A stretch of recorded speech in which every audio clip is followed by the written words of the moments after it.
Right now, let's do this.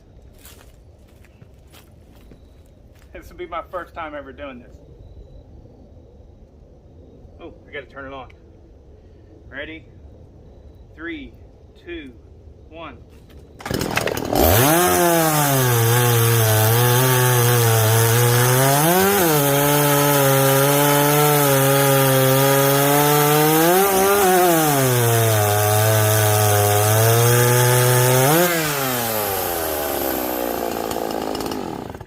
That was crap, but I'm sure everybody's first time is. Let's try it again. Now I got the throttle lock on. 3, 2, 1, go.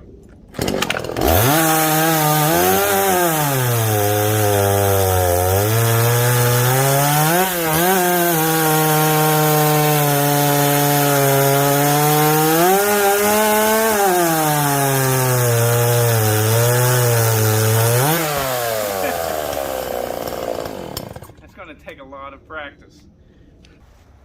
Hey guys, it is the next day and I've changed clothes, so that's neat, right? This is going to be one of those really long videos where I ask you to watch the whole thing if you want to do me a favor kind of thing.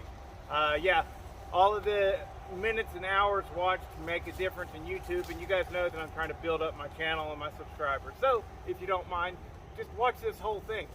If you do mind, then don't watch it. And remember to hit the like button and subscribe if you haven't already. Thank you. On with this video. Now, I've already hit it with the super clean twice. And it's gotten it a lot cleaner already. But, I mean, what comes off in the video, just, it can't translate to reality. Let's see, that looks really crappy. Well, so does the yellow, but the yellow is showing up really bright and nice on video because the sun's, you know, shining right on it. But, you know, this is nasty just like any saw would be. So let's clean it up.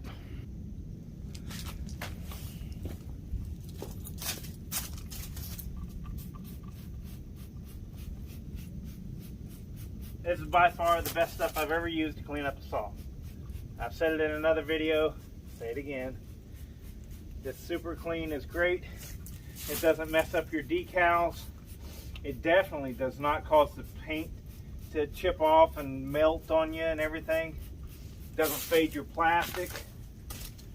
But it does take more than just this. I don't know, if you don't have a pressure washer, you could probably get by with like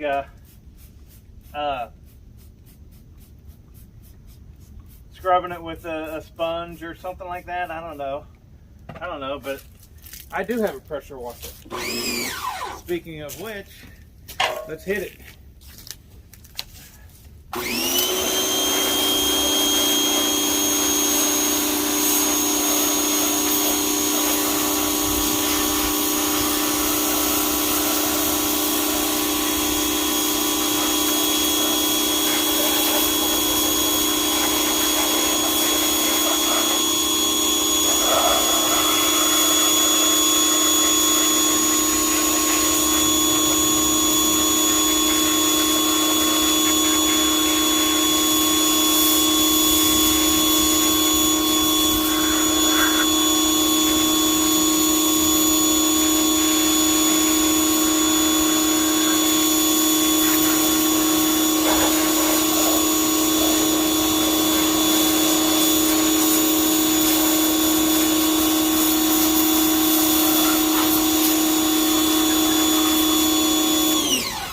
Isn't that turning out nice?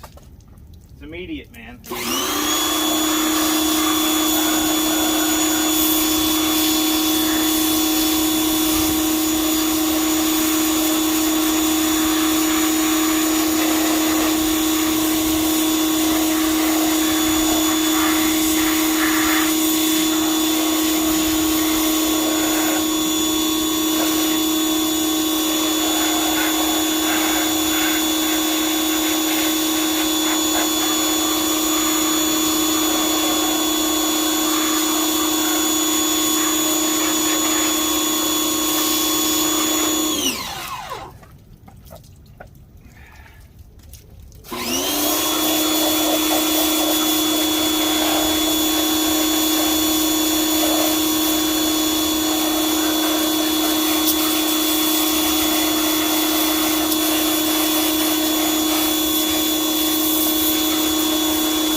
done.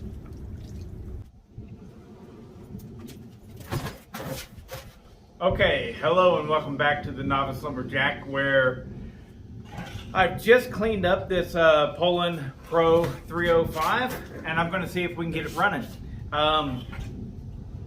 So, I haven't done anything with it. I don't think I've even checked for spark other than clean it.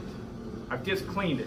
I guess I did open up the muffler and I measured, and this is definitely a 32 millimeter stroke, 44 millimeter bore, which means it's going to be like 49 cc's, and I will be able to run this in a 50 cc or a 3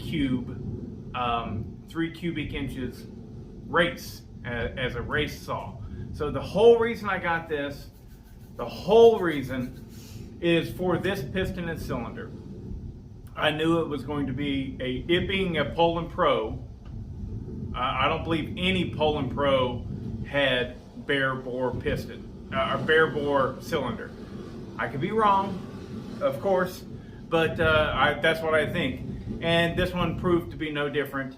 This is a chrome cylinder and a bare cylinder, or bare bore. Whew, I'm messing it up this time. But, so it's what I wanted to build a 3 cube race saw.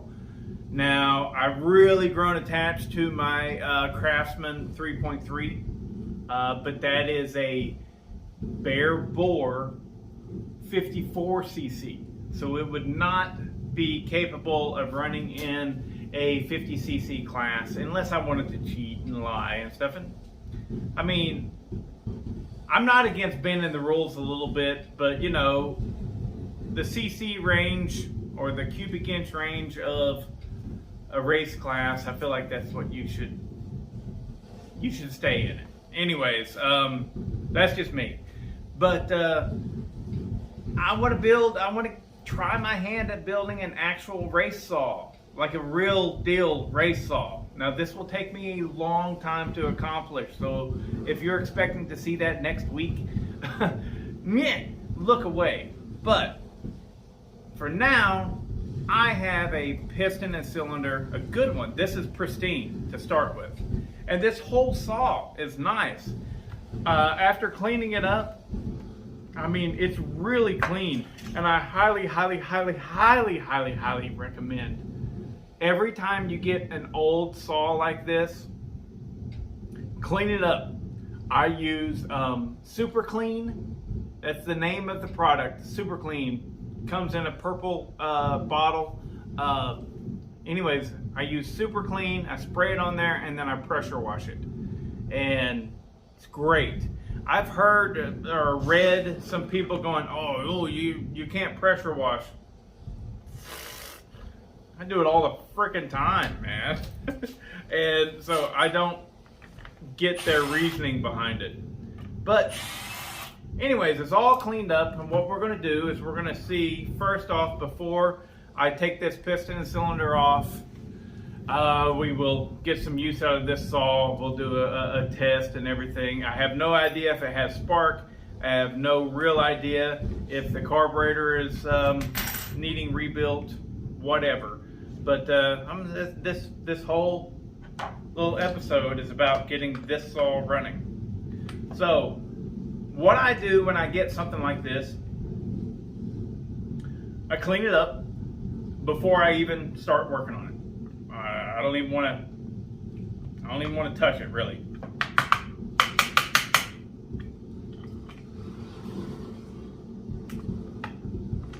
There we go. I don't even want to touch it. So I clean it up with the Super Clean and the pressure washer, and then I can go to work.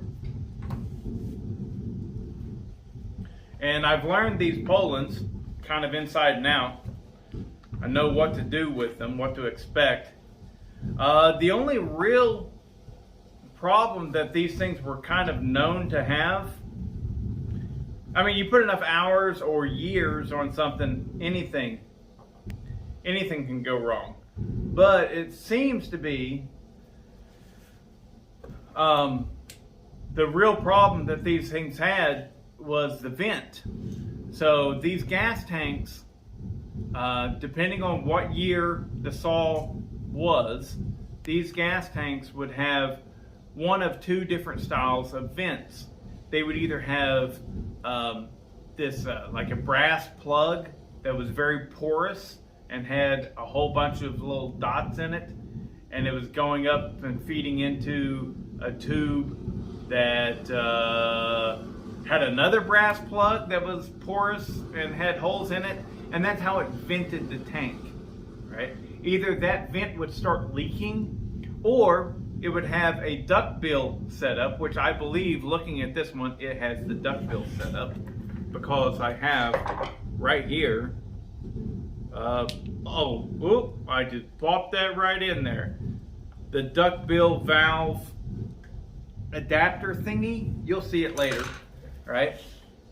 That is probably what went bad. I have my fuel line.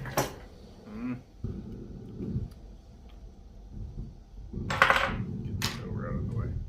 Not the fuel line, the vent line. Oh gosh, that's just breaking apart. Look at that, it just broke apart on me. Wondering, oh God, wondering what the problem is with this saw. Clearly it's going to be your fuel lines. This one though is not a fuel line, it's a vent line. And let's see. Oh yeah. Oh yeah, trash. So there we go. Get rid of those. Clearly it's going to need a new fuel line, and that's got me questioning everything. So I'm going to take the tank off. I want to make sure the impulse line is good, because I do know from past experience on my 335, the impulse line that comes off of the cylinder, or possibly the case, I think in these it's the cylinder, I can't remember, but the impulse line, the pulse that comes from the crankcase, and it causes your diaphragm inside your carburetor to move back and forth and pump fuel, that's your impulse line. That can get clogged up really nasty. So I'm going to go ahead and shut the camera off. I'm going to clean all that stuff up, because why would you watch it? I'm also going to pull out the carburetor and check it out and clean it up as well. And if I find something, I'll let you know. Okay, so in the cleanup process of this tank, this anti-vibe BS right here that goes in here, right, that came out. And so what I have done already, to a point, you know, is I took this red Scotch-Brite, I shoved it in there. Of course, I cleaned it up really good with brake clean first, you know. But the deal is you've got to scratch this plastic to get anything to stick to it. Those little microscopic scratches is what gets things to stick, right? Basically, if it's glossy, ain't nothing sticking to it. And then you get the point here. I'm going in here with this file, and I'm really deeply scratching it up. There we go. Good enough for that.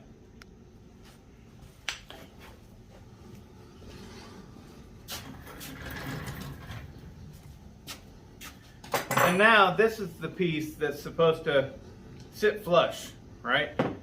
It's an anti-vibe setup. I've cleaned it off already very well, but I'm going to go ahead and I'm going to scratch it up also.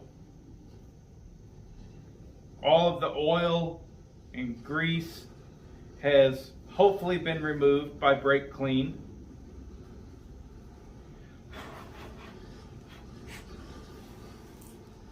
And now what I'm going to do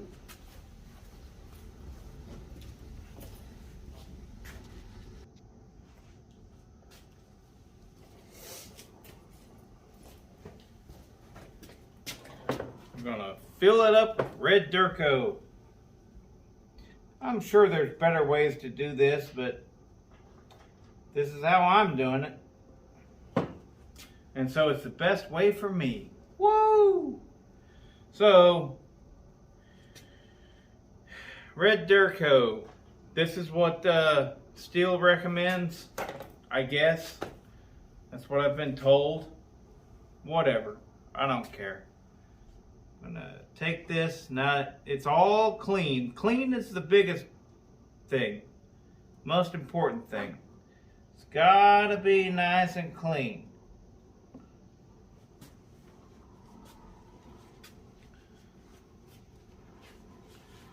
Clean and scratched up.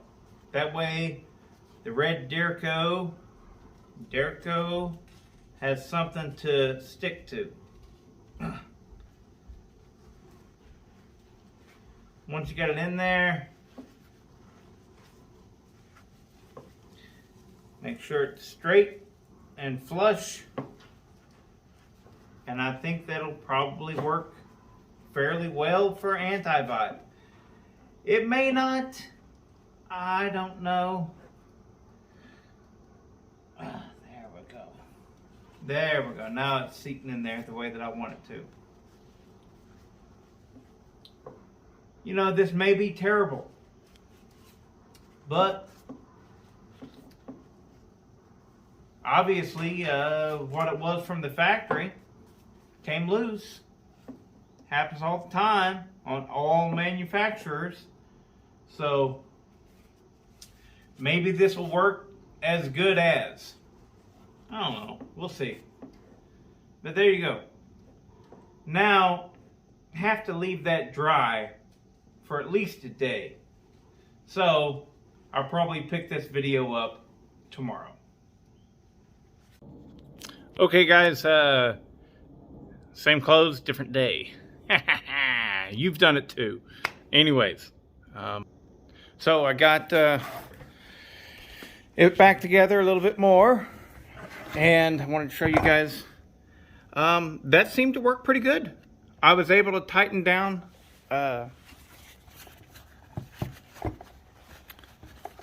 seems to be leaking. I was able to tighten this down real nice and snug, and I think we're good, or at least we're going to call it good. This right here seems to maybe be cross-threaded or something. I'll mess with that in a second.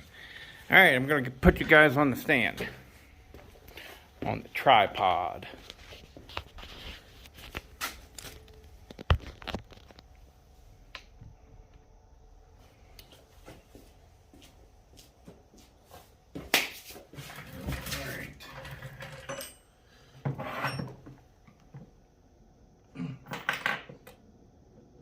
That is.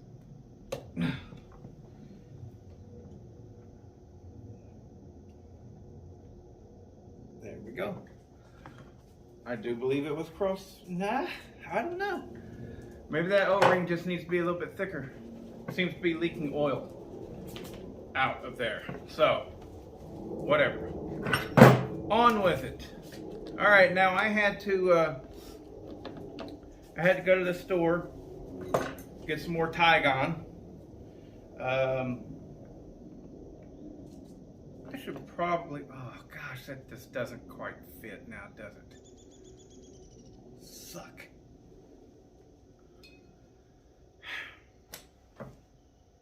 Dang it. Well, I'm gonna have to reuse this black stuff.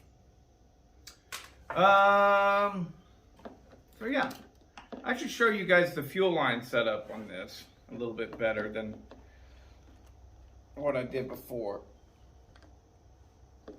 Come on, go, go.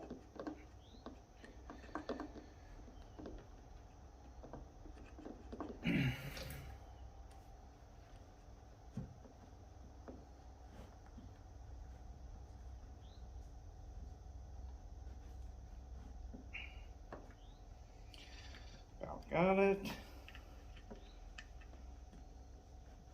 There we go. All right. Let me get the camera.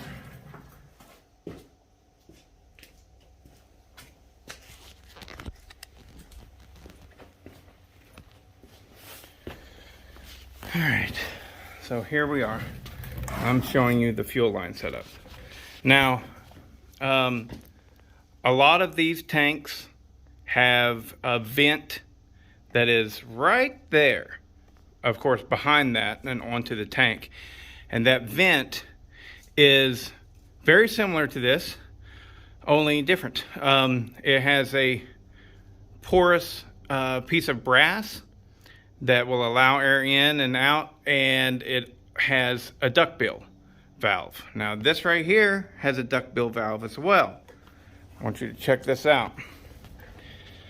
What it has is that double-sided male adapter and the duckbill valve. That's your duckbill valve. You put the double-sided adapter into the fuel line, and up here, see, it swells it out just like this does. See how that's swollen out? Well, whenever you pull this up, then, hey, see, that's your double-sided connector right there, and the duckbill valve is now inside the tank, face pointing down, right? So it allows it to breathe. And you've also got another one of these porous brass filter things. And so now it can suck air into the tank. And if it builds up pressure, it can also slowly leak it out through this. So it was a good setup. There was nothing wrong with the setup whatsoever. But, you know, fuel lines, modern gas, the fuel lines go bad. People go, oh, this is a terrible setup, and blah, blah, blah. It was nothing wrong with the setup. It works good. But, you know, a lot of people, and I've done it before as well, take the Echo one-way valve thing that sits up here, breather, and they use that, and that's fine. Let me show you. These little things. They'll go in that line right there.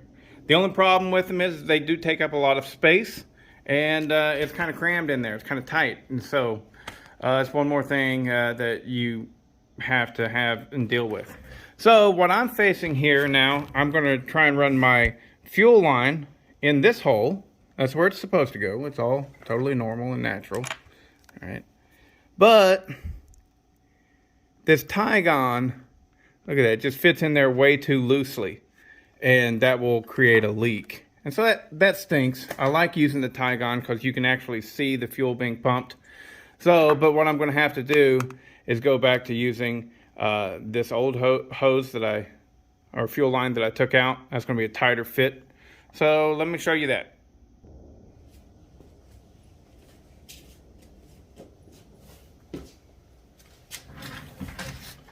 So what I like to do is I like to clip the end at an angle. Probably can't see that, but it's there. Use the angle to help you feed it in.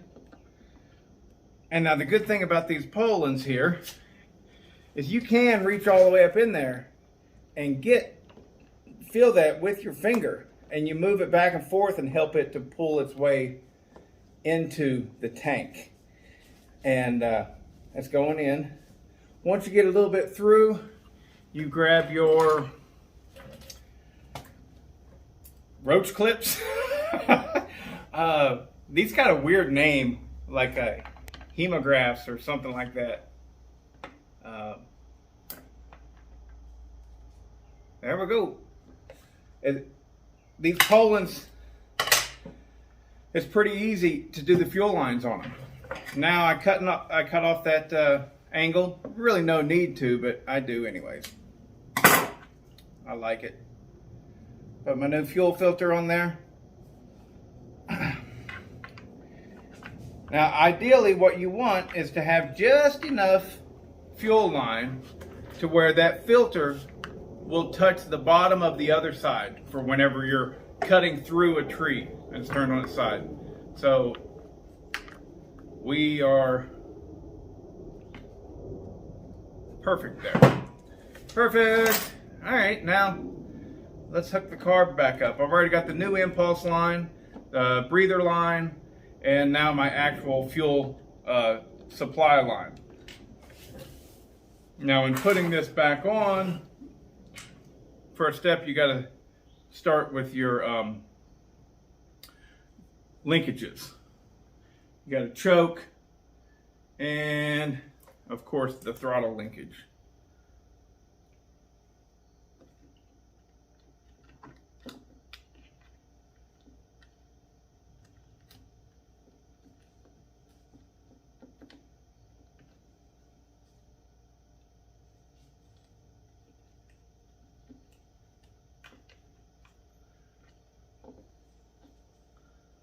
I guess primarily you've got to figure out how it goes on. It can be a pain to remember.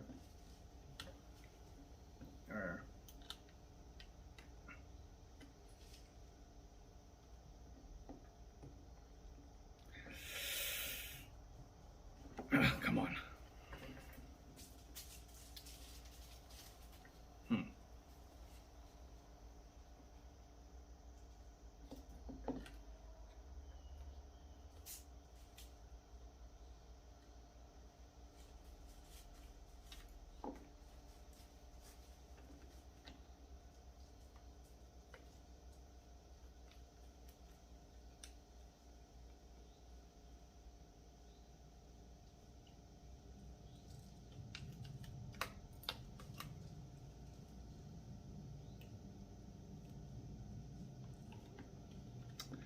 There we go. That's how it goes. I think.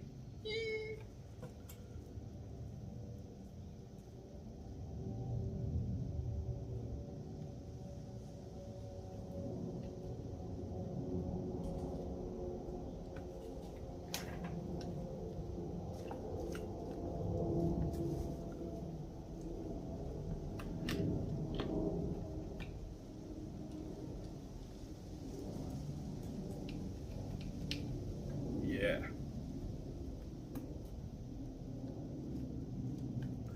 Okay.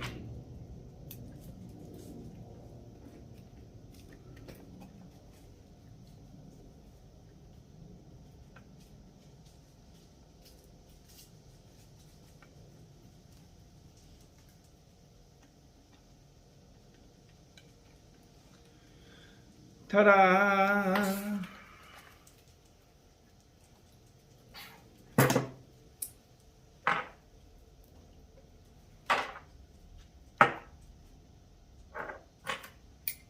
No, 3/8. No, 8mm.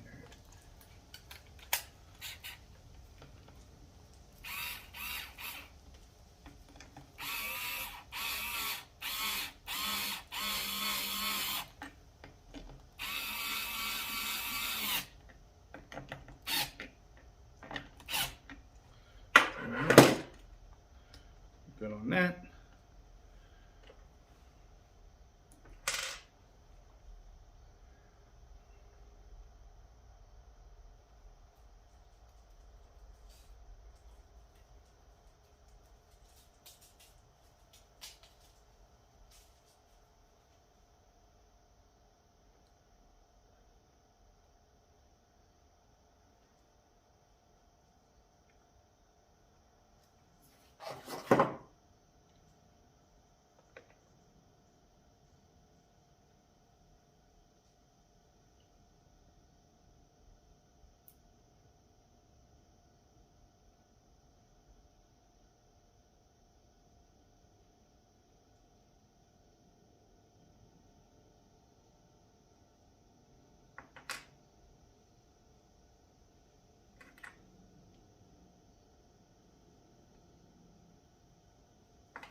We are getting close. My friends, we are getting close.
All right.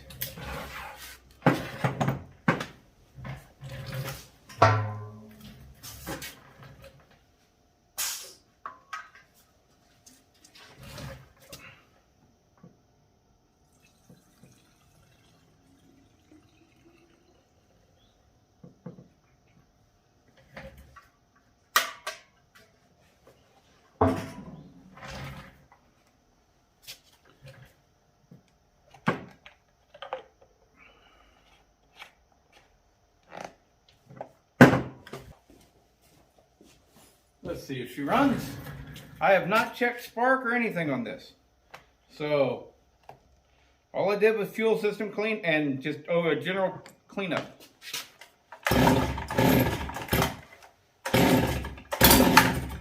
Yep.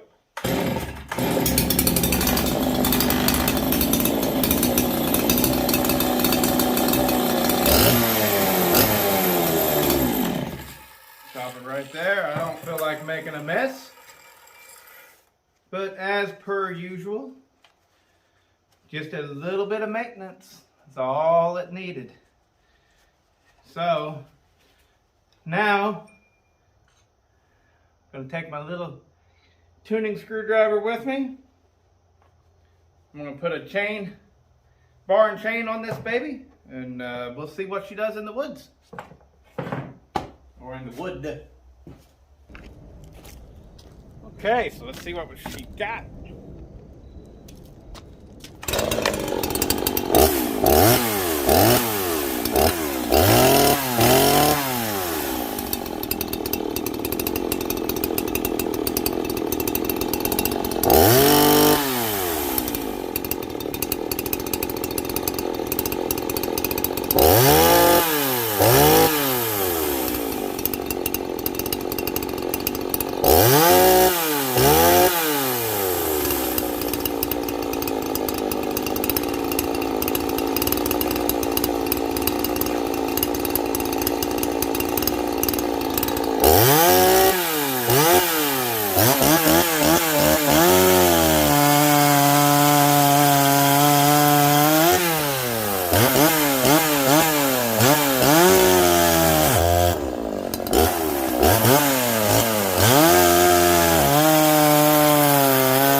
The sun's in the wrong direction and everything, so this probably isn't the best video I've ever taken. This wood, I was hoping I could still use it for time trials, but it's too far gone. The closer I get towards the middle, the better it's getting, but I don't know. I don't think it's going to be a fair comparison. I got a series set up that I'm fixing to happen. It's going to happen in December. You see the cants that I have all cut up, and so that I can test saws out really well, and you're going to like it. It's going to be fun. But for right now, let's do this. This will be my first time ever doing this. Oh, I got to turn it on. Ready? 3, 2, 1.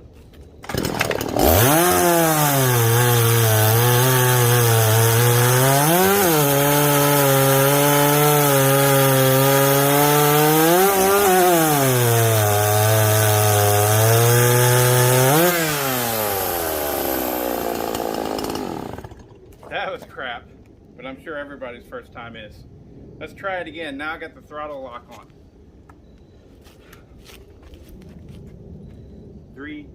2, 1, go.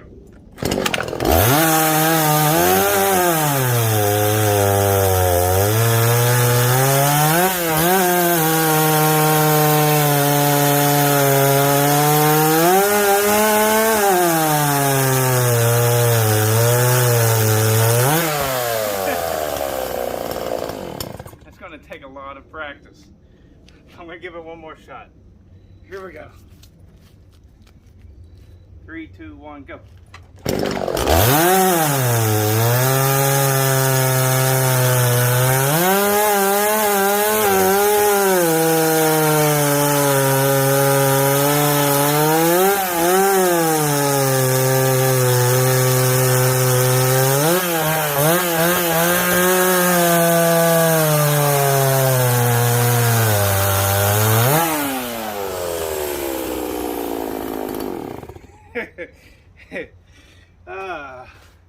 I just hit 500 subscribers today. I'm very happy about that.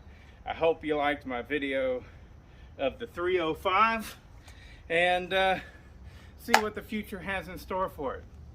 So I'm going to get some still pictures so that I can make a nice thumbnail so that hopefully more people will click on it and watch the video. Take care, guys.